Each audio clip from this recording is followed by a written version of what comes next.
아침의 시작을 알리는 글로벌 주식 라이브 월스트리트 모닝 브리핑 2월 13일 월요일 방송 시작하겠습니다. 여러분 안녕하세요. 여도은입니다. 주말 잘 보내셨죠? 오늘 아침에 제가 스튜디오에 딱 이렇게 도착을 해서 우리 제작진 외에 사실 이 스튜디오에는 지금 저밖에 없어요. 그래서 좀 살짝 외롭다라는 그런 생각이 드는 찰나에 제가 이렇게 딱 미리 접속한 우리 시청자분들의 수를 이렇게 또 보니까 와, 내가 스튜디오에는 비록 혼자 있지만 이렇게 많은 시청자분들이 방송 시작 전부터 제가 스튜디오에 있는 것처럼 함께 해주고 계시는구나 라는 생각이 들면서 괜히 막 내 편 생긴 것 같고 든든하고 하는 그런 생각이 들었습니다. 자, 여러분 곁에도 제가 6시 반부터 늘 함께하고 있고요. 사실 그 일찍부터도 깨 계신 분들도 계시죠. 저도 함께 4시 좀 지나면 저도 함께 일어나 있다라는 거. 좀 피곤해도 여도은이도 지금 같이 일어나서 준비하고 있을 거야. 우리 이렇게 부지런한 아침을 함께하고 있어라고 생각해 주시면 좋을 것 같습니다.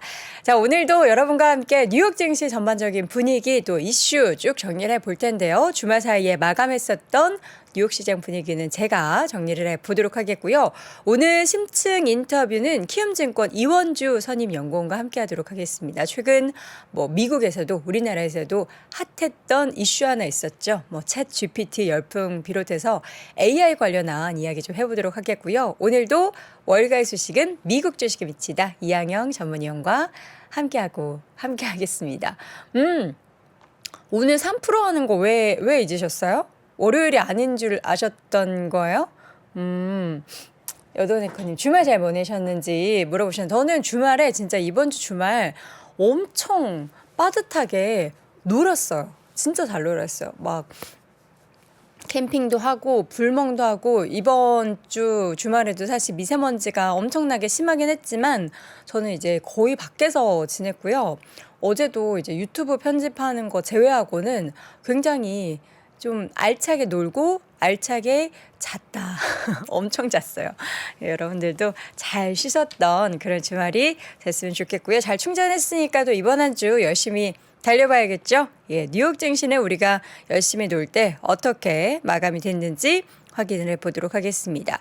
자, CPI가 바로 내일 밤에 발표가 예정돼 있죠. 이 가운데 기업들의 실적 발표가 좀 내용이 한산한 분위기였고요. 그래서 3대 지수는 나스닥 지수만 좀 하락을 했습니다. 나스닥 지수의 하락을 가장 크게 영향을 미친 건 아마 테슬라였을 것 같아요. 이렇게 나스닥 지수는 하락했고 다우 지수는 초반에는 좀 약세권 출발했지만 장중 내내 상승폭을 조금씩 더 확대하면서 0.5%대 169포인트대 오른 33,869포인트 선으로 다시 올라갔고 S&P 500 지수는 장중 내내 상승과 하락을 계속해서 오가다가 막판 소폭 상승으로 마감이 됐습니다. 0.2%대 오른 4,090선에서 계속해서 등락을 보이고 있고요. 나스닥 지수는 0.61% 하락한 11,718선에서 마감이 됐습니다. 자, 이제 뉴욕 증시에서 어떠한 이슈들이 있었나 보면요. 계속 페드 쪽 주요 인사들이 매파적인 성격의 발언들을 계속해서 쏟아내고 있는 가운데 이제 이번 주 발표 예정돼 있던 CPI 과연 어떻게 나올 것인가. 일부 시각 쪽에서 보면은 굉장히 이제 그 단어 많이 쓰죠. 물가 이야기할 때.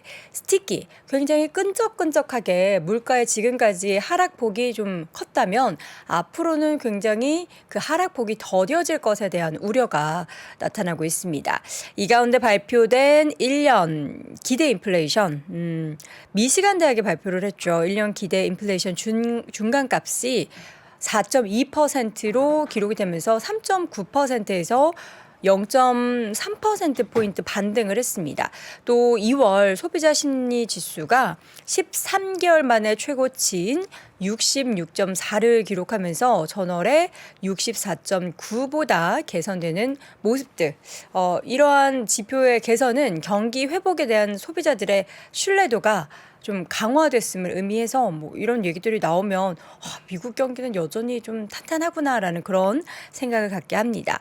지금 CME 패드워치에 따르면 연방기금 금리 선물 시장에서 페드가 올 3월에 기준금리를 0.25%포인트 인상할 가능성을 현재 90.8%로 반영하고 있고요. 5월에 또다시 0.25% 추가 인상 가능성도 여전히 74%대로 그 직전 일보다는 소폭 상승을 하는 모습이었습니다.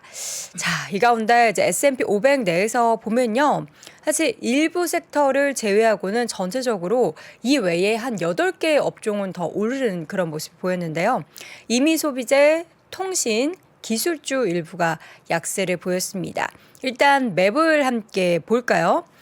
자, 맵을 보면요. 여러분 가장 많이 지금 하락한 게 전기차 기업 테슬라입니다. 5% 넘게 하락을 했는데요. 테슬라만 하락을 한 게 아니고 루시드도 같이 빠졌어요. 2.7%. 뭐 이렇게 하락에 대한 원인이 구체적으로 나왔다기보다는 그동안 상승했는데 좀 차익 실현 매물이 많이 나왔다라는 정도로 생각해 보면 될 것 같고요. 좀 맵을 통해서 전반적인 시장 움직임 보자면 빅테크 기업들 뭐 마이크로소프트, 애플, 구글은 약간 혼조였죠. 마이크로소프트도 약보합권 그리고 구글도 0.6% 소폭 빠진 가운데 애플의 주가만 0.09% 소폭 올랐습니다. 그동안 좀 질주를 보였던 엔비디아의 주가가 4%대로 좀 밀렸어요. 4% 후반대까지 밀리면서 212.65달러에서 마감이 됐고요. 전체적인 반도체주들도 좀 혼조 보였습니다. 인텔 종목은 0.25% 소폭 올랐고 AMD가 2% 하락, 마이크론 테크놀로지가 0.6% 정도 하락을 했고요. 뭐 구글 바로 아래에 있는 메타의 주가도 2%니까 최근에 좀 단기적으로 가파르게 올랐던 종목들의 낙폭이 좀 더 컸다라는 거.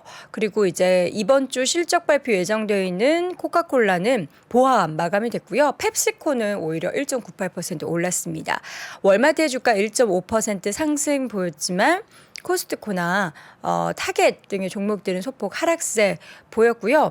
가운데 있는 헬스케어 섹터들은 좀 올랐어요. 0.4 존슨앤존슨 0.4% 상승, 머크가 1.7%, 에브비 2%, 파이자 그리고 1% 올랐고요. 암젠의 주가도 1% 넘게 올랐네요. 유나이티드 헬스그룹도 상승 마감.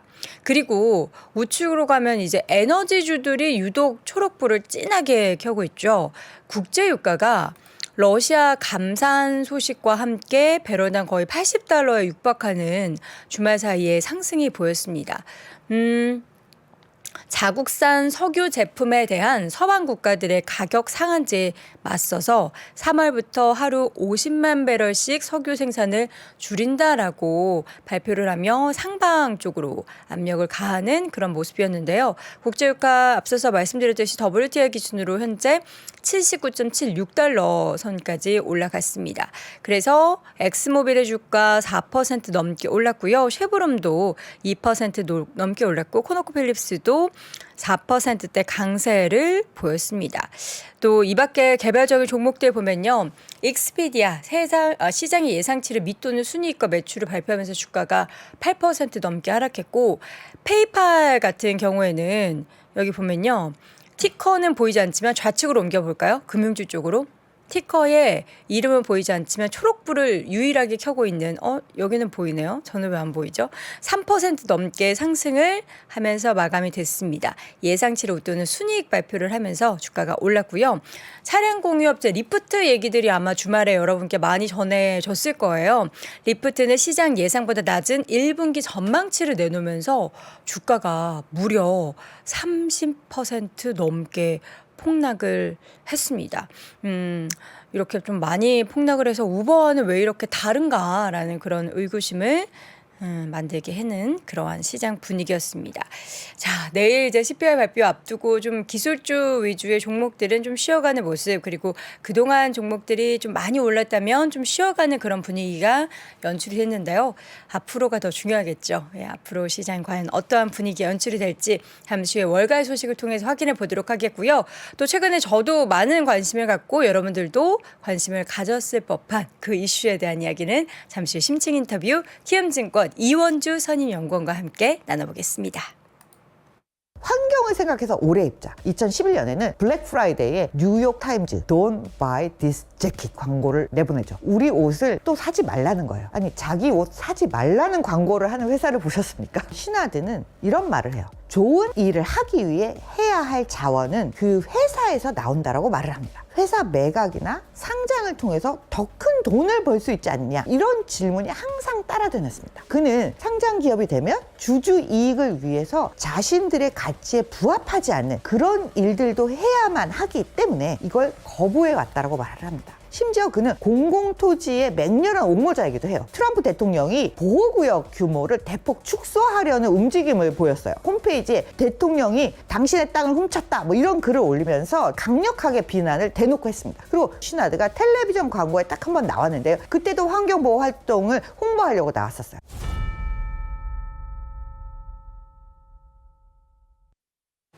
네.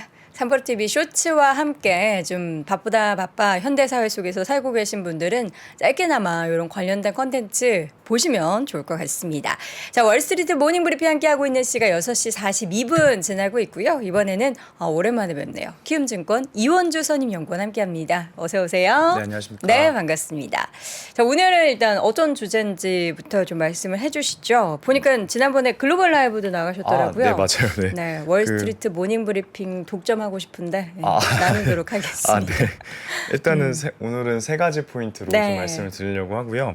그 첫 번째 포인트는 지난 글로벌 라이브에서 딱 그 직전에 나갔어요. 그 구글이 바드 시연하기 전에 나가가지고 네. 그 제가 이거 마케팅에서 질 수밖에 없는 게임을 시작을 한 거다라는 그래요? 말씀을 드렸는데 그 이제 바드 시연의 이후에 구글 주가가 좀 폭락했잖아요. 그쵸. 좀 그거에 대한 코멘트를 좀 드릴 거고요. 네. 그 다음에 두 번째 포인트는 저희는 계속 S&P 500 예상 밴드를 연말까지 3,300에서 4,000포인트를 말씀드리고 있습니다. 지금 4,000포인트 위에 있으니까 그 조금 상단을 뚫은 상태인데 네. 여전히 좀 증시를 보수적으로 보고 있는 뷰에 대해서 근거를 좀 설명을 드릴 거고요. 그 저희 이번에 월보 제목이 대다운스트림 시대입니다. 대다운스트림 시대. 네, 그래서 그 우리가 왜 다운스트림 업체가 구조적으로 지금 좋은 업황에 있고 다들 잘 모르시지만 다들 주가 엄청 올라가고 있거든요. 네. 그런 거에 대한 얘기들을 좀 오늘 드리고 마무리를 하도록 하겠습니다. 알겠습니다. 그럼 하나씩 좀 열어보도록 하겠습니다. 먼저 구글 얘기부터 좀 해볼까요? 네. 바드. 그 약간 치명적인 실수였다라고 네. 하면서 굉장히 많이 언급이 됐어요. 그 일단은 그 말씀드리고 싶은 첫 번째는 뭐냐면 그래도 구글이 AI 챔피언입니다라는 내용이고요. 그래요? 네, 그 23페이지에 저희 그 PPT 파일을 좀 보시면은 네. 준비해주신 자료 함께 보도록 하겠습니다. 말씀해주시면 저절로 띄워주실 네. 거예요. 그 오른쪽 그래프를 보시면 네. 그 저희가 항상 그 구글 인공지능 그 논문 발표한 것들을 인공지능 논문 발표한 것들을 단순히 그냥 세면 중국이 압도적으로 1등이에요. 중국이 수량으로 네, 밀고 수량으로 들어오는군요. 1등인데 우리가 좀 그 퀄리티 있는 논문을 위주로 좀 보려고 주로 하는 방법은 이제 주요 저명한 인공지능 학술 대회에서 통과한 논문만 좀 보는 겁니다. 통과. 그 ICML이라는 그 이제 학술 대회랑 그리고 네. 뉴로 IPS라는 학술 대회가 가장 인공지능에선 저명한 학술 대회라고 볼 수가 있는데 네. 이 두 가지만 발라서 보면 구글이 압도적으로 1등입니다. 그래서 구글이 애초에 그 제프리 힌턴이라는 딥러닝 기술의 창시자가 지금 구글의 연구를 도와주고 있기도 하고, 그리고 워낙 구글이 이제 연구 결과를 발표하는 것들이 많고, 심지어 데이터도 가장 많고, 그리고 슈퍼컴퓨터 클러스터도 가장 크게 구축하고 있는 상태이기 때문에 저희는 여전히 일단은 구글이 인공지능으로는 챔피언이다라는 말씀들을 드리고는 있는데요. 네. 근데 이게 왜 그 마케팅에서 무조건 지능 게임을 시작했다라고 보는 거냐면, 사실 이 언어 모델이라는 게 누가 해도 조금 불완전합니다. 그 이제 데이터를 좀 그 그림을 좀 보면 설명을 드리면, 네, 이 까만 박스 전체를 띄워주시면 되고요. 이게 뭐예요? 우리가 언어 모델이라는 게 어떤 건지 알아야 좀 확인을 이제 우리가 이걸 평가할 수 있을 거잖아요. 네. 그 언어 모델이라는 건 결과물이 이런 겁니다. 그러니까 처음에 이제 그 인공지능에게 이렇게 언어 나열이 제시가 됩니다. 그러면 이 언어 모델이 하는 역할은 뭐냐면, 이 다음으로 단어가 어떤 게 등장했을 때 인간이 보기에 가장 적합하다고 느낄지를 확률적으로 알려주는 통계 모델입니다. 그러니까 한마디로 이 언어 모델은 누가 하더라도 사실 이 언어를 진짜 이해한다라기보다는 그 이제 여러 텍스트 빅데이터를 기반으로 해서 이거 다음으로는 이런 단어가 나오면 좋겠구나 하는 확률 모델이라는 설명이고요. 그럼 저 옆에 지금 보면 숫자로 제일 높은 게 0.2 브라운인 거잖아요. 네, 그럼 그렇죠. 저게 브라운이 들어가는 게 맞는 건가요? 이제 사례를 좀 가져온 거라서 뭐 이렇게 엄청 디테일하게 보실 건 아니고. 그래서 너무 이제 디테일했나요? 네. 좀 말씀드리고 싶은 거는 결국에는 이게 챗GPT 혹시 사용해 보셨나요? 네, 해봤어요. 네, 그게 같은 질문을 반복해서 입력하면은 계속 똑같은 답변이 나오는 게 아니에요. 다른 답변이 나와요? 이렇게 다른 답변 나오거든요. 원래 이게 그 약간 확률 모델이다 보니까 그때 확률 평가해서 하는 거다 보니까 이게 계속 다른 답변이 나오기도 하고, 챗GPT도 써보시면 아시겠지만 오답 꽤 많이 말합니다. 근데 이제 문제는 뭐냐면 이제 사람들의 기대치라는 거죠. 우리가 구글에 기대하던 거는 알파고가 등장했던 그때 그 뭐 정말 세계 바둑 챔피언을 이기고, 좀 우리 구글에 기대하는 거는 좀 그런 모습인 건데, 네. 당연히 오픈 AI는 좀 도전자의 입장이고, 네. 당연히 오픈 AI는 조금 그 인간 사회에 유리한 뭔가 약간 불완전한 모델을 발표해도 환호를 받는 입장인 거고, 구글은 이제 사람들이 완벽한 모습을 좀 기대를 하는 거죠. 그래서 저희는 좀 이 싸움이 지속이 되면 일단 기본적으로 구글은 마케팅적으로는 무조건 좀 지능 게임에 진입을 했다라고 보고 있고, 저희가 보는 뷰는 뭐냐면, 그 이게 어마어마한 비용이 앞으로 들어갈 겁니다. 네. 그 여기 이제 탐 골드스테인이라는 그 컴퓨터 공학과 교수가 전반적으로 이 비용 추정을 해놓은 트위터를 좀 그냥 캡처해 온 건데, 한 월 이용자 수가 한 100만 명이 된다라고 가정했을 때, 챗GPT에 대한 월간 비용이 한 300만 달러 정도 들어갑니다. 근데 이게 지금 MAU가 1억 명이 넘었기 때문에 정말 천문학적인 비용이 들 수밖에 없는 상황이니까 챗GPT도 유료화를 한 거고요. 근데 이제 구글은 아마 이런 식으로 경쟁을 할 가능성이 높아요. 왜냐면은 어떤 거냐면, 챗GPT는 되게 매개 변수라고 하는 고려해야 되는 변수를 좀 축약시켜 놓은 모델이거든요. 네. 구글은 챗GPT를 이겨야 되잖아요. 그럼 이거를 막 몇천억 개짜리 언어 모델로 하고, 그리고 챗GPT 사실 2021년 전 데이터밖에 없잖아요. 네. 근데 구글은 그냥 막 최신 데이터까지 업데이트를 막 해주는 거예요. 근데 그런 방식으로 가면 구글이 이길 수야 있겠습니다만, 구글이 아마 어마무시한 비용을 감당해야 될 겁니다. 그래서 저희는 이 이슈가 분명히 구글한테 좀 악재라고 생각을 하고 있고, 투자자 관점에서는 마이크로소프트가 조금 호재고 구글이 악재라는 거는 이제 인지하고 가면 좋겠다는 코멘트를 좀 드리겠습니다. 알겠습니다. 이번에 정말 굴욕적인 모습이 있었는데 어쨌든 챗GPT, 오픈 AI 관련해서는 구글이 지금까지처럼 계속해서 선두 자리에 놓여 있을 것이다. 그러면은 지금 이제 이번에 바드가 굉장히 치명적인 굴욕을 겪었지만 다른 기업들의 그런 오픈 AI 시스템, 챗GPT 시스템 같은 경우에도 오류를 충분히 범할 수 있다라는 그런 거죠. 근데 챗GPT도 실제로 오류가 많고, 네. 그래서 사실 그러니까 누가 해도 오류가 많은 게임인데 그 이제 약간 각자의 입장이 좀 달랐다. 약간 이 정도로 말씀드릴 수 있을 것 같아요. 알겠습니다. 자, 이어서는 시장에 대한 이야기를 좀 가지고 오셨는데 지금 보니까 여전히 좀 시장에 대해서 보수적인 전망을 유지하고 계신데 그 이유가 뭘까요? 이 지금 분위기 보면은 뭐 물론 차익 실현 매물도 있고 네, 주가 부침이 네, 2월 초에 네. 있긴 했지만 여전히 강하거든요. 네, 그 기존에 말씀드리던 논리를 좀 다시 한번 짚고 가면 좋을 것 같은데, 네. 화면을 보시면은 일단 오른쪽 위에 그래프입니다. 우리가 증시는 항상 그 기업들의 실적과 그 이제 증시 밸류에이션의 곱으로 결정이 되잖아요. 네. 근데 이 파란색 그래프가 S&P 500의 12개월 선행 주당 순이익인 거고, 미국의 M2 통화량이 이 분홍색 그래프인데, 원래 이 두 가지 변수는 상관계수가 거의 0.9가 넘을 정도로 엄청 같이 연동해서 갑니다. 네. 그래서 저희는 기본적으로 연준이 계속해서 M2 통화량을 꺾으려고 하고 있기 때문에 기업 실적이 올라갈 일은 별로 없다. 네. 그래서 일단 기본적으로 기업 실적은 쭉 빠질 거다라고 보고 있는데, 완만한 하락보다는 급락이라기보다는 완만한 하락을 예상을 하고 있고, 그 이유는 아직도 민간의 대출 수요가 좀 높기 때문에 이 M2 통화량이 잘 안 꺾이기 때문입니다. 일단 기업 실적에 대해서는 항상 이렇게 설명을 드리고 있고, 이 표가 가장 중요할 것 같은데, 이 파란색 그래프가 미국의 실질 GDP거든요. 이거는 보통 전체 경제의 공급이라고 설명드릴 수 있을 것 같고, 이 M2 통화량이라는 거는 결국에 경제에 풀려있는 통화량이니까 이거 보통 수요의 대용치로 설명드릴 수가 있습니다. 한마디로 우리가 물가 상승을 경험한 이유는 이 M2 통화량은 급격하게 올라갔는데 네. 실제적으로 공급은 잘 안 늘다 보니까 우리가 물가 상승을 경험을 한 거죠. 근데 이제 우리가 왜 이 물가를 잡기 위해서 M2 통화량을 내려야겠다, 혹은 수요를 낮춰야겠다라고 생각을 했던 거냐면, 이 파란색 그래프를 압도적으로 빨리 늘릴 수가 없기 때문입니다. 이걸 늘릴 수가 있으면 우리는 이 갭을 줄여서 물가를 잡을 수가 있어요. 근데 이 파란색 그래프를 늘릴 수가 없는 이유는 뭐냐면, 결국에 그동안 우리가 30년간 꾸준히 투자해왔던 그 중국 중심의 밸류 체인을 지금 바꿔야 되는 상황인 거예요. 그러니까 우리가 그런 것들을 변환해야 되는 문제, 그리고 우리가 정말 오랫동안 투자되어 왔던 석유 중심의 석유화학 에너지 중심의 지금 경제를 좀 신재생으로 바꿔야 되는 구조이잖아요. 이런 과정에서 전체 경제의 생산량이 드라마틱하게 증가하는 시나리오를 기대할 수가 없는 겁니다. 그래서 우리는 M2 통화량을 낮춰서 이 물가를 잡으려고 하고 있는 거죠. 그래서 이제 제가 말씀드리고 싶은 건, 결국에 금리를 지금 4.75%죠. 물론 더 올라갈 거지만 이 정도 기준금리에서도 지금 계속 대출이 증가하고 있어요. 최근에 JP모건 실적이나 전체 M2 통화량 주간 추이를 보더라도 이 파란색 그래프 이게 전반적으로 약간 잘 안 꺾입니다. 그럼 이거를 만약에 금리를 낮추면 이 분홍색 그래프가 다시 올라갈 가능성이 높은 거예요. 네. 그럼 파란색 그래프는 스탑되어 있는데 이 분홍색 그래프가 올라가게 되면은 물가가 다시 좀 재발할 가능성이 있다라는 거죠. 그래서 저희는 금리를 이거는 낮춰주면은 이 분홍색 그래프가 더 올라갈 가능성이 있다. 그래서 여전히 금리를 드라마틱하게 낮추는 건 어렵기 때문에 증시 PER 측면에서는 우리가 많이 더 올라가긴 힘들다라는 생각을 하는 거죠.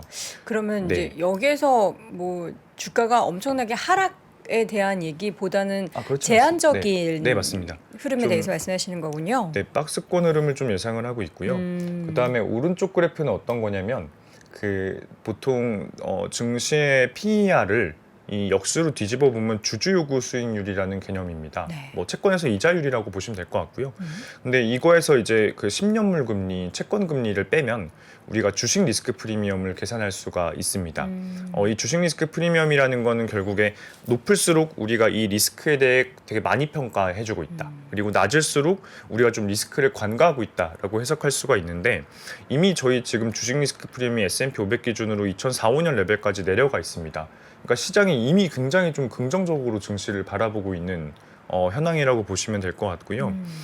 저희는 좀 뭔가 과거 버블 사태까지 내려간 이 주식 리스크 프리미엄이 좀 부담스럽다는 거죠. 사실 앞으로 경제가 어떤 방향으로 흘러갈지 굉장히 불확실성이 많은 상황인데, 이미 증시는 꽤 과하게 좀 긍정적으로 보고 있다라는 측면에서 저희는 증시가 조금 더 좀 박스권으로 가야 된다라고 생각을 하고 있습니다. 이 박스권이 근데 올해 내내에 대한 이야기는 아니시겠죠? 일단은 상반기까지는 조금 가능성이 높다라고 생각을 하고 있고, 네. 하반기에는 아마 좀 그럴 것 같아요. 그러니까 당연히 물가 상승률이라는 게 전년 대비 변화율이잖아요. 이 전년 대비 변화율은 사실 빠르게 하락할 수 있을 것 같습니다. 네. 왜냐면은 이 절대적으로 이렇게 높더라도 높은 상태에서 이렇게 쭉 가면은 사실 전년 대비로는 그냥 약간 퍼센티지 낮아지거든요. 아마 이거에 대한 기대감 때문에 주가가 한번 뿜는 시기는 분명히 있을 것 같아요. 왜냐면은 연준이 말하는 그 목표치까지 도달을 할 수 있으니까. 네. 근데 이제 그때가 돼서 두 가지 시나리오라고 생각을 하는데, 연준이 이거 금리 내리면 다시 물가 오를 거기 때문에 안 내립니다라고 하면 주가 떨어지는 경우가 있을 거고 두 번째로는 내려줄게 하고 내렸다가 물가 다시 오르고 다시 올리는 케이스가 좀 있을 것 같아요. 그래서 결론적으로는 이 두 가지 시나리오가 다 한 하반기쯤에는 있을 것 같고 네. 그러면은 이게 좀 주가 변동성이 좀 심한 시기가 좀 올해 하반기라고 생각을 합니다. 네. 자, 그렇다면 이제 오늘 주로 이야기 나누어 주실 주제가 우리가 다운스트림, 다운스트림의 발음도 어렵네요. 네. 다운스트림의 네. 시대. 그러니까 네. 이제 우리가 보통 업스트림, 다운스트림 이렇게 나누잖아요. 네. 이게 네. 업 쪽은 약간 원유 뭐 이런 원 소재 그렇죠. 네. 그쪽을 얘기하고 네. 다운스트림은 2차 가공하는 그런 산업 쪽을 얘기하는데 네. 왜요? 왜 다운스트림 쪽이 아. 더 주목을 해야 되는 거예요? 말씀하신 대로 잠깐 정의를 하고 네. 가면 우리가 보통 업스트림이라는 건 전체 밸류체인에서 좀 초반부에 있는 산업들을 얘기를 합니다. 뭐 대표적으로 철강 밸류체인에서는 이 철광석을 캐는 것부터를 보통 업스트림이라고 하고 그리고 우리가 정유화학 산업에서는 이 원유를 탐사하고 시추하는 것부터 좀 업스트림이라고 하죠. 그리고 그 이후 단계를 보통 다운스트림이라고 하는데 일단은 그 화면을 보면서 최근에 주가 흐름을 좀 먼저 설명을 드리면 이게 3개월, 6개월 주가 수익률 기준으로 이 전체 이 시가총액 100억 달러 이상 종목들 중에 이 중간값을 상회하는 종목들의 수를 이 섹터별로 좀 정리해 놓은 겁니다. 그 최근에 보면은 이 호텔 레저 쪽이 아무래도 리오프닝 수혜가 있다 보니까 가장 많은 그 아웃퍼폼하고 있는 그 섹터이고요. 그 다음에 이제 기계 뭐 이렇게 이런 쪽으로 가는데 지금 우리가 조금 저희가 보는 뷰는 이게 주가가 올라가는 스토리도 좀 이해가 가고 그리고 아직도 밸류에이션이 좀 싼 종목들 위주로 좀 추천을 드리려고 하고 있기 때문에 이 다운스트림 산업에 좀 주목하자라는 얘기들을 드리고 있고요. 그 넘어가 보시면 일단은 업스트림이 지금 현재 어떤 상황인지를 이해하는 게 조금 중요합니다. 네. 이 왼쪽 그래프를 보면은 이 분홍색 그래프는 WTI 근월물이고요. 그리고 이 파란색 그래프는 미국의 완공 유정수입니다. 네. 이 완공 유정수라는 거는 실제 그 쉐일이 뿜어져 나오고 있는 유정수를 말하는 건데 보시면 아시겠지만 원래 WTI 근월물이랑 완공 유정수가 연동해서 갑니다. 근데 최근에 보시면은 그 물가가 오르더라도 이 유정수가 따라 안 오르는 모습을 보실 수가 있는데요. 네. 아무래도 이 미국이 이제 그 환경 규제 같은 것들 때문에 이 시추를 허가를 해주거나 아니면은 이 시추를 그 할 때 뭐 탄소 저감 장치나 이런 걸 달아야 되는 규제들이 강화되고 있다 보니까 이 원유 업체들 입장에서는 그냥 생산을 안 하는 겁니다. 아까 말씀하셨던 러시아 이슈도 똑같은 건데 가격 규제를 하면 그냥 생산을 안 해버리거든요. 그래서 이제 대표적으로 일단 업스트림 업체가 투자를 안 하고 있다는 게 중요한 포인트이고요. 업스트림이 투자를 안 하면 다운스트림은 사실 더 고민이 많아요. 그쵸. 왜냐면은 얘네가 원유나 뭐 철광석이나 이런 것들을 갖다 줘야 내가 이걸 가공을 해서 물건을 파는 건데 저쪽에서 그냥 투자를 안 해버리면 다운스트림은 더 보수적입니다. 왜냐면 다운스트림 업체들은 원유 업체들은 사실 요즘 같은 경우는 에비타 마진이 50% 넘게 나오거든요. 근데 다운스트림은 지금 초호황기에도 사실 10% 정도의 마진이에요. 그러면은 이 다운스트림 업체들은 훨씬 더 투자에 대해 보수적으로 한 2, 3년간 해왔던 거죠. 그런 것 때문에 오른쪽 같은 이제 그런 와중에 이제 어떤 상황이 왔냐면 일단 중국의 리오프닝이 온 거죠. 네. 중국 같은 경우 지금 2023년도에 이 중국 교통 혼잡 지수를 보면은 과거 대비해서 굉장히 높은 수준을 기록하고 있습니다. 이 말은 지금 중국이 리오프닝 이후에 굉장히 교통량이 많아졌다라는 걸로 이해하시면 될 것 같고요. 이러면은 그 업스트림이나 다운스트림 쪽에 투자는 안 되고 있는데 갑작스럽게 정유 화학 제품의 수요는 많이 늘어나게 돼요. 그리고 저희 또 뒤로 가셔서 좀 잠깐 더 설명을 드리면 네. 오른쪽 아래 그래프가 미국의 비주거형 건설 기성액입니다. 네, 오른쪽 아래 그래프 보시면 되고요. 파란색 같은 경우가 전체 비주거형 건설 기성액이고 이 분홍색 그래프가 제조업 섹터만 분류해서 본 건데 이 파란색 그래프만 보더라도 거의 이제 전년 대비 오른쪽 그래프이고요. 오른쪽으로. 네. 네, 파란색 그래프만 보더라도 전년 대비 거의 14% 증가하고 있고 특히나 제조업 섹터 같은 경우는 거의 전년 대비 45% 증가하고 있습니다. 네. 한마디로 뭐 치벡트나 뭐 IRA 법안 같은 것들 때문에 지금 미국의 제조업 공장들이 들어서고 있는 게 굉장히 가파르다라는 거고요. 한마디로 정리해 보면 다운스트림 쪽에 투자가 굉장히 안 되어온 게 한 과거 2, 3년간이다. 근데 갑자기 중국 리오프닝과 미국 제조업 리쇼어링이 시작됐다. 네. 그래서 물건 제품들의 수요는 엄청나게 오르고 있다라는 거고요. 결과물이 이겁니다. 오른쪽 아래 그래프를 보시면 지금 가솔린 근월물이랑 스틸 다이내믹스의 철강 제조 사업부의 ASB를 가져왔는데 과거 대비 좀 가파르게 증가하고 있는 모습인 거죠. 그래서 저희는 이 다운스트림이 굉장히 구조적으로, 왜냐면 이게 투자를 앞으로도 좀 계속 꺼릴 거고, 그리고 그동안 보수적으로 해왔던 기간도 굉장히 길고, 반면에 근데 중국의 리오프닝은 시작이 됐고, 미국 제조업 리쇼링은 구조적인 거기 때문에 저희는 다운스트림이 구조적으로 계속 좋은 업황이 좀 유지될 거라고 보는 거죠. 저희는 철강이랑 정유랑 화학 제품들을 여전히 좀 선호하고 있다라는 말씀들을 드리고 있습니다. 네. 자, 다운스트림 쪽에 있어서의 앞으로의 흐름을 좀 지켜볼 필요가 있다라는 관점으로 대다운스트림 시대에 대한 의미를 파악을 해봤습니다. 그러면 우리가 투자를 할 때 기업도 좀 네. 있을 것 같은데 구체적으로 뭐 어떤 기업이 대표적인지 궁금해요. 이게 우리 지금 영원님께서 올려주신 자료가 굉장히 많은데 네네. 이거는 좀 따로 저희가 다운받을 수 있게 야미제 카페에 올려둘 예정이고요. 그 내용을 조금 더 심층적으로 보시면 좋은데 이번 시간에는 좀 간략하게 몇 가지만 좀 소개를 해주시죠. 네, 화면을 보시면은 저희가 좀 주목해서 보고 있는 다운스트림 업체는 이렇게 4가지입니다. 일단은 MPC라는 업체는 미국의 1등 정유 기업이고요. 네. 전체 캐파의 15% 가져가는 기업인데 이 MPC 같은 경우는 주로 그렇게 생각하시면 돼요. 오일 같은 거 가져와서 끓여가지고 정유, 그러니까 디젤 가솔린 만드는 업체입니다. 네. 근데 MPC 같은 경우는 작년이 어마어마한 이익 고점이었어요.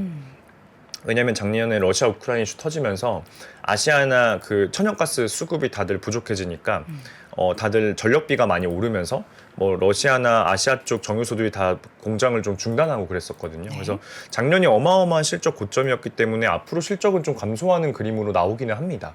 근데 보시면 주가는 계속 오르고 있어요. 왜냐면은 이게 원래 이 시클리컬 산업이라는 게 이익이 하단도 있고 상단도 있고 그런 건데 이 이익 하단 레벨이 너무 올라갔습니다. 그래서 이제 주가는 이걸 반영해서 다시 이제 이익 하단 받을 때 밸류에이션으로 좀 올라가고 있는 구간인 거죠. 그래서 저희는 MPC가 아직도 조금 더 지금 역사적 고점 수준인데 여전히 더 올라갈 가능성이 있다라고 말씀을 드리고 있고, 그 다음에 두 번째 기업이 이제 웨스트레이크라는 오른쪽에 보시면 웨스트레이크라는 이 화학 제품 기업이고요.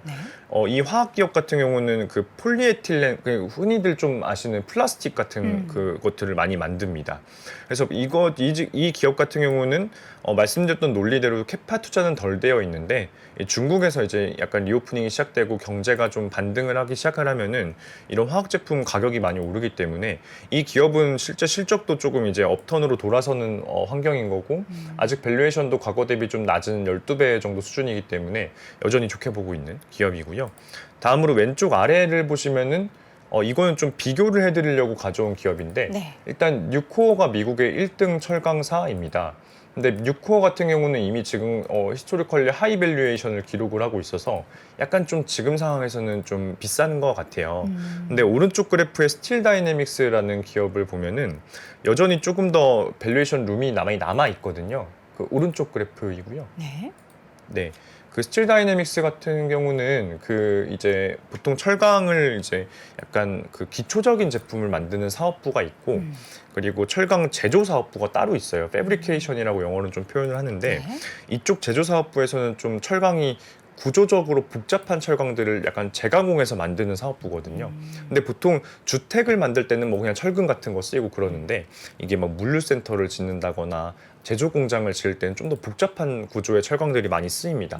그거를 가장 많이 하는 업체가 스틸 다이내믹스고 스틸 다이내믹스가 그래서 약간 전반적으로 밸류에이션도 더 올라갈 여지들이 있고 이런 지금 철강 수요를 이끄는 거는 공장 수요이기 때문에 그래서 스틸 다이내믹스 같은 기업들을 좀 좋아하고 있다라고 말씀드릴 수가 있겠습니다. 네, 이렇게 해서 대표적인 4가지 기업에 대해서도 소개를 들어봤습니다. 어떻게 좀 더 하시고 싶으신 말씀 다 전해 주셨나요? 네, 다 말씀드린 것 같습니다. 자, 이렇게 해서 오늘 심층 인터뷰 시간 키움증권 이원주 선임연구원과 함께 이야기 나눠봤습니다. 연구원님 말씀 고맙습니다. 네, 감사합니다. 변화무쌍한 시장에서 살아남기 위해서 쉼없이 달려온 여의도 라이프. 속이 답답할 때 저는 늘 부채표 가스화를 찾습니다. 묵은 체증까지 한 번에 싹! 일이 잘 풀리지 않아서 답답한 직장인들을 위해 125년 역사 동화약품이 자부심으로 만듭니다. 한국인의 속을 시원하게 풀어주는 부채표 가스활. 내 속의 활기가 필요할 땐 부채표 가스왈로 속 시원한 하루 보내보시죠. 직장인 여러분, 우리 업계 한번 확 펴시죠. 부채표 가스왈은 편의점 온라인에서 만나실 수 있습니다. 임자, 3프로 TV랑 백년 화편이랑 참 똑같은 거 알아? 암만 알죠. 참 잘들 만들어. 3프로 콘텐츠도 그렇고 백년 화편은 쫄깃쫄깃 떡맛이 참 좋고. 또 락샤리 하자뇨. 3프로 내용이랑 백년 화편식 재료가 얼마나 고급진데. 무엇보다 참 성실들혀. 매일 새 콘텐츠 올려주고 매일매일 당일 만든 떡만 배송하자뇨. 떡상하는 그날까지 백년화편. 월스트리트 모닝 브리핑은 한국투자신탁운용과 함께합니다. 네, 월스트리트 모닝 브리핑 함께하고 있습니다. 현재 시각 7시 6분 지나고 있고요. 와, 우리 시청자분들 감사드립니다. 일단 매일 아침 항상 엄지척을 외쳐주신 우리 차프로님, 예, 여러분 엄지척 이렇게 외쳐주셨는데 아직 734분. 아직이라는 말은 기본적으로 한 1000분 이상은 눌러주셔야 그 갈증이 조금은 해소되거든요. 여러분 지금 혹시 운전 중이 아니시라면 좋아요 버튼, 이 엄지척 버튼 한번 눌러주시면 대단히 감사드리겠습니다. 자, 이번에는요 월가의 소식 전해드려야죠. 미국 주식에 미치다 이항영 전문위원 함께합니다. 위원님 어서 오세요. 네, 안녕하세요. 이항영입니다. 네, 반갑습니다. 자, 뉴욕 증시 분위기는 혼조인데 사실 많이 올랐던 기술주를 제외하고는 분위기가 나쁘진 않았던 것 같아요. 네, 그렇게 크게 나쁘지 않았습니다. 다만 이제 많은 분들이 이제 다우나 S&P 지수를 보기보다는 나스닥에 이제 관심이 많고 갖고 계신 주식이 이제 우리나라뿐만 아니라 개인분들이 나스닥에 집중된 경향이 좀 있거든요. 그러다 보니 나스닥이 떨어진 거가 더 속상하신 분 계실 것 같습니다. 맞아요. 나스닥이 올해 들어서 계속 올라왔습니다. 주간 단위로. 그렇지만 우려했던 대로 나스닥이 6주 만에 결국 소폭이 남아 마이너스를 일단 끝났고요. 그것이 이제 팩트가 되겠고요. 지난 주말에 있었던 거는 한 두세 가지 정도 얘기할 수 있어 보입니다. 러시아에서 이제 원유 감산을 얘기하면서 유가좀 올라가는 거. 그리고 이제 소비 증가세가 별로 줄지 않고 있습니다. 그래서 그거를 어떤 통계라기보다는 지금 기관들이요. 예를 들어서 회사들이요. 예를 들어서 뱅크 오브 아메리카, 그 비자, 그리고 예를 들어서 아메리칸 익스프레스 뭐라고 그러는지, 그리고 마스터카드에서 보는 것들이랑은 약간 현실감이 일반 나라에서 하는 국가적인 통계랑 다를 수 있는데요. 네. 그런 것들이 워낙 좋게 나오고 있습니다, 지금요. 그러니까 그런 것들을 얘기하면서 금리가 급등한 것, 이런 것들이 주요 이슈였다라고 이해하시면 되겠습니다. 미시간 대학교 2월 소비자 심리 예비치입니다. 심리 지수가 두세 번에 걸쳐 나오는데 예비치가 나왔는데요. 예비치가 64.9가 지난달이었는데 이번에 66.4라는 수치가 났습니다. 이 66.4라는 수치는요, 여기 발표되면 2022년 4월 이후 최고치가 되겠습니다. 그래서 2개월 연속 최대치가 나오는 거죠. 물론 이거에 따라서 인플레이션의 영향 이런 것도 있겠지만 여하튼 많은 사람들의 소비하는 심리가 나쁘지 않다라는 거죠. 물론 아셔야 될 게 기준이 100입니다. 그래서 아직 멀었습니다. 기준일성은 넣었지만 그렇지만 바닥에서 많이 좀 회복하는 모습을 보이고 있다는 정도, 이것도 하나 우리가 중요한 포인트가 되겠고요. 네. 바로 제가 봤을 때 가장 중요한 거는 소비자들의 소비입니다. 소비. 아시다시피 소비가 미국 경제의 70%라고 그냥 상식적으로 알고 계시잖아요. 근데 이 소비가 줄지가 않는 겁니다, 지금요. 그리고 인플레이션하고 리세션 우려가 있지만 그렇게 떨어지지 않는 겁니다, 지금. 기억하시겠지만 이번에 연말 쇼핑 시즌이 이렇게 강하지는 않았습니다. 12월 달, 11월, 12월은 강하지 않았지만 이 발표되는 수치는 오히려 1월 더 좋아진 느낌이 나옵니다. 처음 뱅크 오브 아메리카부터 보겠습니다. 1월 달에요. 소매업은 리테일이랑 서비스 모드입니다. 서비스랑 호텔 이런데 먹거리가 되겠고요. 리테일은 진짜 물건을 사는 겁니다. 옷 사고 이런 거요. 식료품 사는 것들인데요. 모두에서요. 소비자의 지출이 강화되는 조짐을 보였고 12월 더 가속화됐다는 겁니다. 그래서 뭐를 할 수 있냐? 얘네들은 통계를 뱅크 오브 아메리카가 미국에서 제일 큰 소매 은행이거든요. 소매 금융은행인데요. 신용카드랑 크레딧 카드랑 데뷔 카드 두 개가 있지 않습니까? 체크카드, 우리나라 보면 체크카드라 그러잖아요. 신용카드랑 체크카드 맞죠? 네, 신용카드, 체크카드가 1월에요. 이 두 개 합이 1월에 전년 대비 5.1% 증가했는데 12월 달에는 2.2%에서 오히려 커졌다는 겁니다, 지금요. 그러니까 증가율이 더 높아졌다는 겁니다, 지금요. 이걸 수치를 보면 이렇게 나오죠. 이게 12월까지는 11월에는 줄다가 12월, 1월에 혹 올라가는 거예요. 증가율입니다. 증가율. 근데 물론 이렇게 하시면 저도 그렇지만 많은 분들이 이거 그때는 작년 연말에는 오미크론은 아니겠느냐. 그래서 오미크론은 기저효과 분명히 있겠죠. 예, 있겠지만 그거보다는 최저임금이 계속 올라갔고요. 사회 보장을 통한 지불이 매적 늘어났다는 겁니다. 그래서 이걸 우리나라식으로 우리나라는 이게 아주 쉽지 않잖아요. 지금 이런 거를 하기가. 근데 미국은 계속해서 연방정부에서 안 주더라도 주정부나 이런 데서 많이 지원을 해주는 겁니다. 마치 우리나라도 무슨 전기차나 이런 거 사면 뭐 나라에서 해주는 것도 있고 그리고 우리나라 경상도 서울특별에서 따로 주는 거 있지 않습니까? 그런 거에 따라서 많이 줬다는 겁니다. 이들이요. 그런 것들이 늘어났고요. 또 노동시장 워낙 핫한 거 많이 아시잖아요. 그리고 그러다 보니 이런 것들이 소비 증가에 직접적인 배경이 됐다는 겁니다. 그래서 이거가 뱅크 오브 아메리카의 결론을 보면 소비가 아주 활발해지고 있다는 겁니다. 지금요. 그러니까 소비가 활발하니 주시장이나 이런 것들이 꺾기가 쉽지 않은 거죠. 지금요. 이건 주식은 나중에 얘기고 아마 이런 흐름을 한번 이해하시면 월요일이니까 더 편하실 것 같습니다. 그러면 이런 것들이 모아서 어떤 영향이 있느냐? 10년물 금리가 3.7%로 급등했습니다. 이건 금요일 날 얘기입니다. 딱 요거는 지난주 금요일이니까 전전주 금요일 날 우리 고용 보고서 나왔잖아요. 생각보다 더 좋게 나왔잖아요. 이러다 보니 그때부터 금리가 올라가기 시작하는 것이 지금 3.7%. 요 전전날이 FOMC잖아요.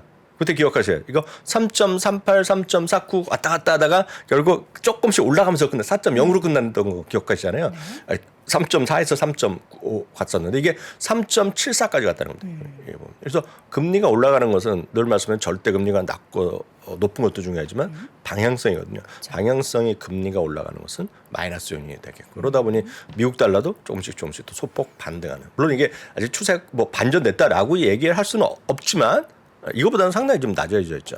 이거보다는 이게 12%까지 떨어졌었거든요. 그보다는 그 추세가 크게 변하진 않겠으나 여하튼 지금 조금씩 올라가는 모습. 그래서 많은 분들 일부지만 지금 미국 달러가 좀 반등할 거라는 얘기하는 사람이 있어요. 그래서 어디까지 갈지 모르겠지만 여하튼 저는 그렇게 되면 곤란하다 보고 있지만 여하튼 지금 미국 달러는 조금 아주 미세하지만 조금 이제 반등을 했다라고 보셔야 되겠고요. 금값은 이제 좀 약간 보합 정도, 강보합이었기 때문에 지난 움직임이 없습니다. 이것은 결국 달러랑 반대거든요. 이거 달러랑 반대라고 미국 달러랑 금은 반대라고 보시면 되겠습니다. 그러니까 그런 느낌으로 이해하시면 되겠고요. 네. 유가입니다. 유가 좀 반등했죠. 러시아 이제 감산이 났고요. 그러다 보니 유가가 지금 최근 한 주만은 보면 10월 이후 최고의 한 주를 보여줬고요. 주가 보면 이제 많이 또 올라가는 모습이었고요. 잠시 보여드렸지만 엑선모빌 같은 거는 사상 최고가를 갔습니다. 혹시 안 보신 분은 많으시겠지만 엑슨모빌 주가는 사상 최고가를 갔어요. 그러니까 이게 왜 올라갔어요? 물론 엄청난 자사주 매입이나 다 있겠으나 결국은 유가가 좀 반등하는 것이 기여를 한 거죠. 여하튼 119달러 갔습니다. 새로운 이미지네요. 교수님 조금 더 예뻐지셨어요. 이게 더 예쁜가요? 앞으로 이걸로 준비할까요? 조금 더 뭔가 한눈에 보이는 것 같아요. 네, 그날 토요일 날 준비하다 보니까 또 까만색 예뻐 보여요. 한번 해봐. 오늘은 한번 해봤는데 계속 될지 모르겠어요. 왜냐면 속도가 약간 느립니다 이게. 그래서 이제 월요일 날 좀 시간이 아니라 15분 지연 시사라서 제가 아침에 새벽에 준비하기 약간 차이가 있습니다. 다음 이제 리프트 많이 빠졌어요. 네, 리프트가 많이 빠지는 거예요. 약간 브랜드력으로 따졌을 때 우버 리프트 중에서 우버가 조금 더 선호하는 그런 차량 서비스인가요? 딱 아주 쉽게 설명드리겠습니다. 우리나라에서는 이 우버나 우버 이제 리프트는 들어온 적이 없고 우버는 들어왔다가 이제 약간 이상해져서 우티란 걸 해갖고 막 들어와 있잖아요. 그리고 이제 미국이나 외국같이 자기가 드라이버들이 자기 차 갖고 와서 하는 게 아니라 택시가 지금 그렇고 돼 있잖아요. 그런 약간 개념이 우리나라 바뀌어 있습니다. 그래서 우버는 이제 중국의 이제 그랩 같은 아시아의 그랩 같은 거가 되겠는데요. 리프트는 어찌됐건 2위 업체고요. 우버는 말씀드렸다시피 우버 이츠란 거 우리 배달의 민족이요. 그거가 반반의 매출을 갖고 있습니다. 거의 반반 100대 98. 그러니까 자동차 경우가 100, 이츠가 98 정도를 갖고 있고 여타 서비스가 또 있죠. 리프트는 이제 운전하는 건데요.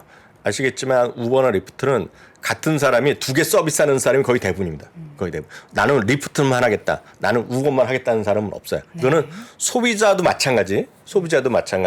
그리고 드라이버들도 마찬가지입니다. 그래서 보면 차에 붙여놓거든요. 우버나 리프트 같이 붙여놓은 사람이 꽤 많습니다. 요즘 보면. 근데 리프트 한 도시보다는 우버가 훨씬 많죠. 지역별로 보더라도 해외도 우버가 진출한 도시가 많고 리프트는 거의 없거나 적고 그 차이가 있는 거죠. 그래서 1등과 2등의 차이가 있겠고요. 그걸 뭐로 나타났냐면 지난번에 우버 났을 때 보면 11.5% 정도가 월간 활성화된 사용자 수가 전년도에 늘어났다고 얘기했는데요. 그러니까 분기죠. 죄송합니다. 이번에 리프트는 6% 중반 정도 나왔습니다. 그래서 성장률이 많이 상대적으로 줄어들었다는 거죠. 그렇기 때문에 경쟁이 심화됐는데요. 그래서 이 그림 보시면 많은 분들이 딱 답이 떠올리죠. 여기 보시면 빨간 거가 다 지금 투자 의견을 내리거나 목표 주가를 내린 겁니다. 지금은. 목표 주가는 다 줄 하향이네요. 네, 그 발표된 거 다 내렸고요. 투자 의견도 7곳이나 내려놨습니다. 이거는 재미없을 겁니다, 지금요. 그래서 이거는 1등 기업과 2등 기업 차이라고 보셔야 되겠고요. 웨드부시 데나이비스가 그날 3군데 정도의 방송에 출연해서 얘기를 하고 있는데요. 이거는 이제 CNBC에서 나온 건데요. CNBC에서 이렇게 해서 얘기했습니다. 제목 자체가 제목만 봐도 알죠. 리프트는 우버의 작은 동생이다. 막내 동생이다 얘기죠. 그러니까 동생을 할 거냐, 잘 나가는 형을 할 거냐, 뭐 이런 차이. 물론 동생의 후발주자 훨씬 앞서갈 수도 있죠. 그렇지만 지금 현재는 형과 동생의 차이라고 보셔야 되겠고요. 오른쪽 보면 이거는 야후 파이낸스에 같은 사람이 인터뷰한 건데 이건 더 심합니다. 지금 리프트가 하는 이런 경영진은 눈을 감고 눈을 가리고 있죠. 눈 가리기 있죠. 눈 가리게 하고 다트 게임을 하는 애들이다. 그러니까 잘하고 있는 게 아니잖아요. 예, 그래서 잘 못하고 있다. 그렇기 때문에 제가 드릴 수 있는 말씀은 제가 기회가 될 때면 우버 리프트 우버가 좋다고 얘기했지만 좋고 나쁘고 제가 뭐 그렇게 타본 적이 없기 때문에 모르겠으나 제가 봤을 때는 아주 단순한 거죠. 1등을 하셔야 된다. 1등. 예. 그게 저희 기본적인 생각이고 공감하실 분은 그렇게 하시면 될 것 같습니다. 알겠습니다. 네. 자, 이렇게 해서 리프트 관련한 소식을 쭉 확인을 해봤고요. 그래서 리프트까지 보면 요게 보면 그러니까 그 요번에 발표된 거 보고 나서 아까 16군데가 내렸잖아요. 네. 그 나오면 바로 나온 거야. 매출이 이만큼 내렸고 이익도 이렇게 내렸고요. 프리 캐시플로도 이렇게 내렸고 이거 평가가 좋을 수가 없는 거죠. 네. 아쉽습니다. 자, 소개해 주실 게 하나 또 있잖아요. 공지사항이 있는데 바로 알려주셔야죠. 왜 가만히 계세요? 이거 또 까먹었는데요. 저희가 올해 첫 번째 세미나를 합니다. 네, 세미나를 하는데 25일 날 합니다. 토요일 날 하는데 이번에 오프라인만 하고요. 네. 올해도 배당 투자가 답이 되는데요. 약간 그 여러분 예약을 하셔야 되는데요. 이번에 170명 선착 자리가 한정돼 있어요. 아, 그래요? 네, 근데 이제 그 카페 공지사항을 해놓은 걸 보시면 이거를 다 무료로 하시는 방법이 있습니다. 어? 네. 무료로 세미나를 참석할 수 있는 방법이 있다고요? 대신 돈을 내주는 애들 있죠. 아, 대신 쉽게 얘기해서 저희가 후원을 받고 하는 거기 때문에 네. 그쪽을 통해서 하시면 그래서 자세한 내용은 네이버 카페 야매잘 공지사항에 꼭 공지사항을 올려놨기 때문에 온라인으로 하는 게 아니기 때문에 오프라인 하시는 분들 미리 빨리 서둘러서 예약하시면 좋을 것 같습니다. 네, 알겠습니다. 테슬라 얘기 이어서 해볼까요? 테슬라 근데 왜 이렇게 많이 빠졌나? 이슈가 딱히 없었는데 뭐 많이 올라서 많이 빠진 거예요? 그다죠. 8일 뭐 9일 올랐었잖아요. 엔비디아도 많이 빠졌더라고요. 맞아요. 엔비디아도 같이 빠졌는데 어쨌든 5% 떨어졌는데 결론을 보면 저는 별로 걱정할 게 없다. 물론 주가 많이 올라간 거에서 하락은 조정을 보이겠지만 오늘 다음 걸 한번 보시면 저는 될 것 같아요. 딱 이건데요. 오늘 이 기사를 오늘 준비했거든요. 준비해갖고 왔더니 오늘 아침에 보니까 보니까 우리나라 한국 신문에서도 이게 번역된 기사가 좀 나오더라고요. 뭐냐면 이번에 그 가격을 내렸잖아요. 모델 3가 가격 내리고 모델 Y도 가격 내려서 기준 가격 아래로 나와갖고 8만 달러 이하로 갔기 때문에 지금 그 모델 Y가 엄청 팔린다. 그래서 보조금 받을 수 있다는 얘기하는데요. 한번 여러분 한번 생각해 보세요. 저는 이런 것들이 나오면서 지금 소위 내연기관만 집중으로 하는 자동차 회사가 좀 어려울 것 같아요. 이건 뭐 사실 테슬라뿐만 아니라 다른 것들은 마찬가지인데 그래서 오늘 가격을 또 한번 비교해 드리겠는데요. 지금 이거 모델 3 이제 뭐라 그래요? 우리나라 보면 뭐죠? 그 옵션 없는 거 깡통. 깡통이라는 말 쓰죠. 네, 보통 이제 네, 깡통차라고. 쓰죠. 예. 근데 깡통차도 GV80 깡통 그러면 할 말이 없죠. 그래서 하여튼 깡통 가격입니다. 네. 모델 3의 기본형이 43,490원 내렸는데요. 이번에 보면 이번에 IRA 그거에 의해서요. 미국에서 정부에서 7,500달러를 주는데요. 보조금을 주는 거죠. 그럼 텍스 깎아주면 어떤 반발을 할 텐데요. 오레곤주에 사시는 분들. 이렇게 우리나라도 정부에서 주는 게 있고 중앙정부 쓰는 거 우리나라도 전기차면 서울시에서 250만 원 주고 뭐 있잖아요 지금요. 어떤 데는 뭐 시에서도 줄 수도 있겠고 뭐 있을 텐데 그건 뭐 우리나라에서 사정이고 여기 보면 7,500달러인데 오레곤주는 7,500달러까지 받을 방법이 있다는 거예요.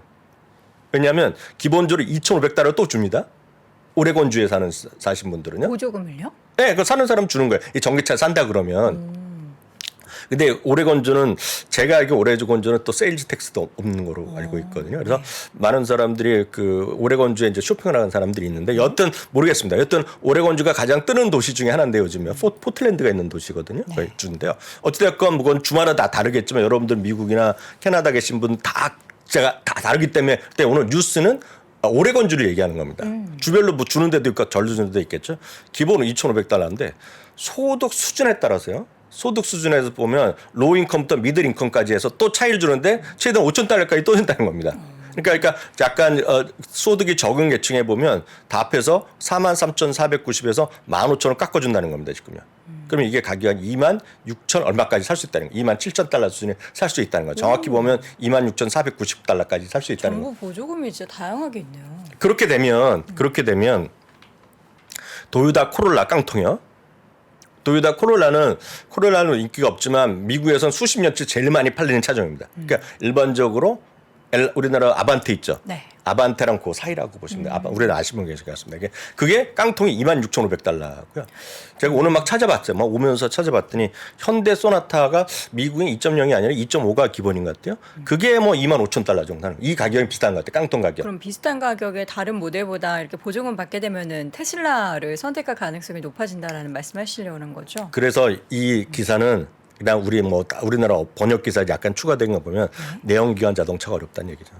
왜냐면 이거는 토요타뿐만 아니라 다른 전기차에 다 해당되는 거거든요. 근데 어찌됐건 이런 것들이 있다라는 거죠. 그러니까 뭐 이건 이제 너무 심하게 한 주의 얘기일 수 있죠. 그렇지만 그만큼 이 될 것 같고요. 근데 언제까지 이런 보조금 정책이 이어질까요? 저는 이게 한 1년 정도, 1, 2년 정도 하고 끝날 줄 알았는데 계속 보조금을 주네요. 그거는 백악관은 물어보셔야죠. 아, 그래요? 예, 그건 아니 근데 언젠가는 주겠죠. 우리나라도 계속 줄어들었잖아요. 네. 모르겠습니다. 아마 그 하이브리드 차 사셨잖아요. 네, 맞아요. 하이브리드가 우리나라 이제 더 이상 안 주거나 그런 거 있지 않나요? 저는 보조금이? 하이브리드 차량을 살 때 보조금을 받으면 제가 모를 수 있는데. 오히려 네. 하이브리드 차량이 일반 가솔린 차량보다 500만 원 더 비쌌어요. 아, 그래요? 옛날에는 하이브리드 우리나라 보조금 준 게 있었거든요. 그래요? 예, 못 아주 옛날에. 받았어요. 근데 모르겠어요. 저는 해당 사항이 없어갖고. 우리나라 전기차 계속 줄어들잖아요. 네. 보조금이요. 그러니까 미국도 계속 줄어들겠죠. 줄어든다 이번에 확 늘린 거잖아요. 그래서 그렇게 좀 보시면 될 것 같습니다. 그만큼 전기차를 하는 쪽은 저 된다라고 보고 있습니다. 기본적으로. 근데 그 다음에 어떤 건지도 선택이 돼야 되겠지만 중요한 거는 이 전기차를 지금 이 가격에 만들어낼 수 있는 애. 그러니까 흑자를 제대로 내는 전기차는 말씀드렸다시피 두 개밖에 없는 겁니다. 현재 테슬라랑 비아드밖에 그 두 개밖에 없다는 것 자체가 팩트라는 거죠. 그러니까 나머지는 전기차를 하면 다른 자동차로 돈을 벌어 갖고 전기차를 갖다 파는 거잖아요. 근데 지금 시장을 보면 이 도요타 코롤라가 생각보다 덜 팔릴 수 있잖아요. 최소 오레곤주에서 이런 데 보면 그런 데는 도요타 입장에서 보면 전기차를 더 만들어야 되죠. 막 갖다 팔려 그러면. 그런 차이를 이해하시면 될 것 같습니다. 네, 테슬라 관련해서는 이제 약간 개인 취향도 반영되어 있는 것 같고요. 그 보조금 이슈는 언제까지 지속될지 그리고 보조금이 끝나고 난 뒤에 그 판매에 대해서는 우리가 가보지 않은 길이기 때문에 가봐야 알 수 있을 것 같습니다. 네. 페이팔 주가가 좀 올랐어요. 페이팔은 이제 가이던스를 상향한 게 있습니다. 그리고 이 페이팔은 가이던스 상향한 게 있고 CEO가 퇴진한다는 것 자체가 긍정적으로 좀 CEO가 그동안 일을 못했나 봐요. 그런가 보죠. 그러니까 CEO가 발표할 때보다 좋아지는 게 떨어지는 게 있는데요. 미국에서 대부분 CEO가 퇴진한다면 주가는 올라가는 경향이 있습니다. 왜냐하면 잘하면 계속 하라 그러는 경향이 있잖아요. 지금 미국은 경영진에 대해서 능력 경영이 뭐 10년, 20년 하는 사람이 꽤 있기 때문에 어떤 CEO 퇴진은 지금 긍정적인 의견을 보셔야 될 것 같습니다. 다만 페이팔은 앞서 보여드렸던 소비의 확대는 분명히 긍정적인 요인이죠.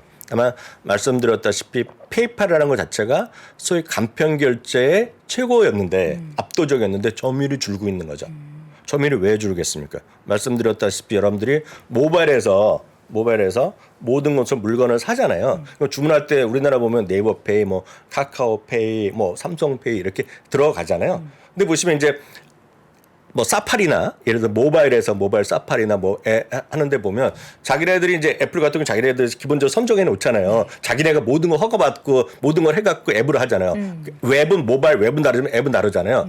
거기에 보면 제일 먼저 갖다 놓은 것이 애플페이를 딱 갖다 바꾸고 놓는 거죠. 그래서 애플페이가 점유율이 올라가면서 다른 것들이 전부 다 약해지는 거죠. 그 돈 주고받는 것도 애플이 들어가는 것이. 그래서 아마 우리나라에서도 뉴스 요즘 많이 하잖아요. 애플페이가 이제 3월부터 본격화되면 현대카드가 되고 뭐 이런 얘기 많이 하고 있고 뭐 인터뷰하는 것도 봤는데 그만큼 페이 시장은 여전히 현재 진행형이다 전쟁이. 그리고 그 다른 쪽에서 점유율이 좀 줄어들고 있다. 그래서 페이팔이 시장도 커지는 건 분명하지만 점유율이 줄어들고 있기 때문에 예전만큼은 그렇게 엄청나게 핫한 주식은 아닐 것 같다 이렇게 말씀드리고 싶네요. 네, 익스피디아 실적 부진이었는데 지금 이번 주에 그 에어비앤비 실적 발표 예정돼 있어서 좀 같이 그렇죠. 예. 미리 영향받는 것 같아요. 익스피디아가 이제 실적이 부진하게 나왔고요. 네. 특히 이번 지난 겨울에 12월 때 엄청 추웠잖아요.